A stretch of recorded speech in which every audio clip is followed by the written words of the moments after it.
public hearing for resolutions 023-20 through 026-20.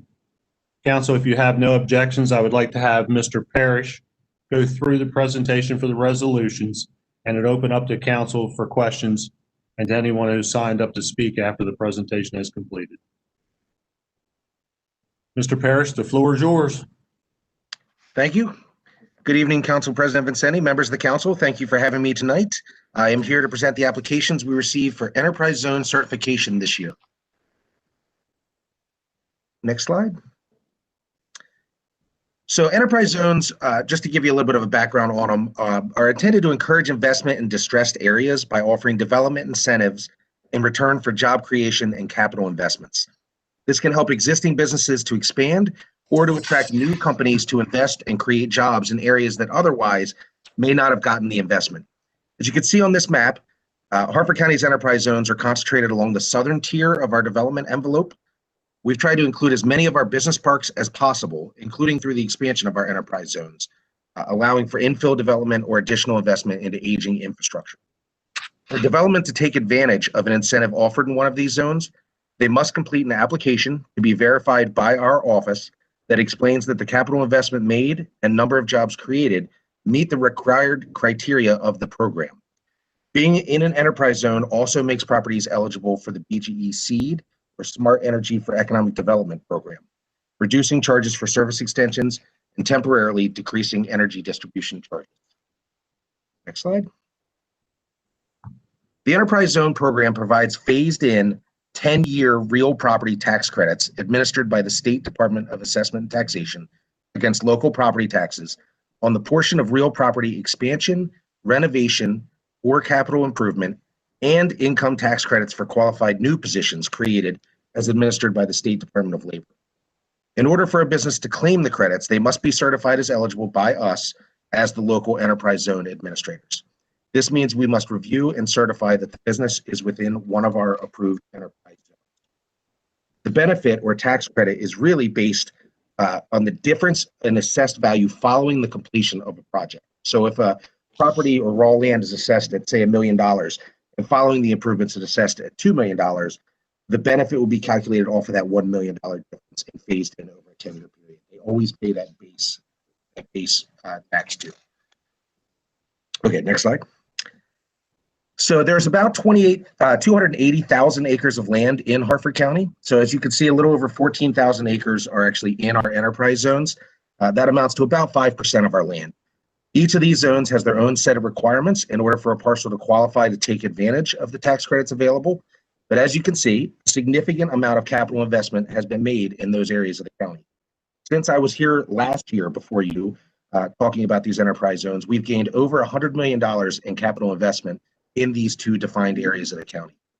I'd like to note that any of the businesses that reside in a municipality also require certification from that municipality as well as the county. Next slide. So to introduce the 4 properties that we've got before you tonight, I can just quickly kind of go through them. The properties we're certifying, the first is a child development center that is under construction in Aberdeen. Next slide. The second is Tower Logistics. This is an 860,000 square foot spec warehouse currently under construction in the Perryman area. Next slide. Architectural Materials, Inc. has moved into the renovated former Ferguson Waterworks office and warehouse space in Aberdeen. Next one. And finally, 2211 Lakeside Boulevard, which is another new industrial warehouse under construction in Edgewood. So finally, the final figures again depend on the actual assessment of each property conducted by the State Department of Assessment and Taxation. So I'm here tonight to request approval of the enterprise zone resolution for real property tax credit. And again, just keep in mind that really what we're doing is just certifying that these properties are located in the enterprise zone and that they can proceed to the state for certification. So the State Department of Labor and the State Department of Assessment and Taxation actually handles it from this point on.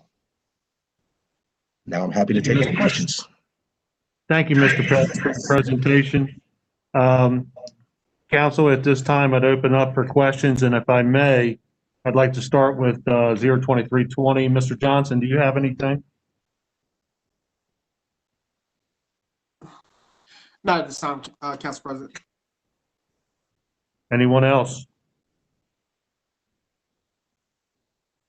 Moving on, 024-20, Mr. Beulah. You have to unmute yourself. No, not at this time. Thank you. 2520, Councilman Wagner. 2520, yes, the only thing, and on 2620 as well, because I know I'm a co-sponsor on that. I believe it would have been in a little bit better form that if they would have brought these over to each individual council members that represent the district in which they're in before we were added as co-sponsors to it. It'd be nice to be a little bit familiar with it before the print goes on the paper and we automatically are supportive of it. So that point I would just like to make, and I believe that's even clear in either the charter or the code. It's pretty clear language that the council members were to be consulted, but we'll look forward to that in the future. Thank you, Mr. Wagner. Anyone else?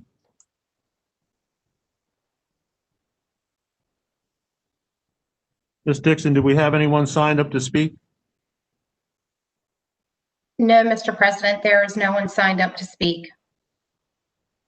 All right, well, with that, we'll go ahead and conclude the public hearing for Resolution 023-20 through 026-20, and we'll close the public hearing now. We'll look at this at a later date. Thank you, Mr. Parrish. Thank you. So at this time, we'll take a little bit of a break and we'll start back up with our regular legislative session at 7:30.